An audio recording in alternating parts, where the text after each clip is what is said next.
Welcome to Telugu భూమి news channel.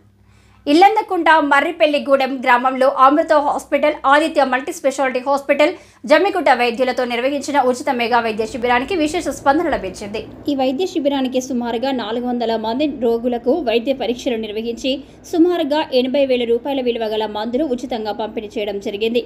ఈ వైద్య శిబిరంలో సూపర్ స్పెషాలిటీ వైద్యులు డాక్టర్ భావనారెడ్డి, నరాల వైద్య నిపుణులు డాక్టర్ ప్రశాంత్ రెడ్డి, గుండె వైద్య నిపుణులు doctor Srinivas, general physician doctor Vijetha Reddy, ఛాతీ వైద్య నిపుణులు, హాస్పిటల్ సిబ్బంది తమ సేవలను అందించడం జరిగింది. మర్రిపల్లెగూడెం గ్రామ ప్రజలు హర్షం వ్యక్తం చేస్తూ డాక్టర్లకు, సిబ్బందికి కృతజ్ఞతలు తెలియజేశారు. ఈ సందర్భంగా Amrutha hospital, Aditya multi speciality hospitals management Elka Devender Reddy పేద ప్రజల కోసం ముందు మరిన్ని గ్రామాలలో ఉచిత వైద్య శిబిరాలను ఏర్పాటు చేస్తామని తెలియజేశారు. వైద్య శిబిరానికి సహకరించిన గ్రామ పంచాయతీ కార్యాలయ నిర్వాహకులకు, పెద్దలకు హాస్పిటల్ యాజమాన్యం ప్రత్యేక కృతజ్ఞతలు తెలియజేయడం జరిగింది. Phone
number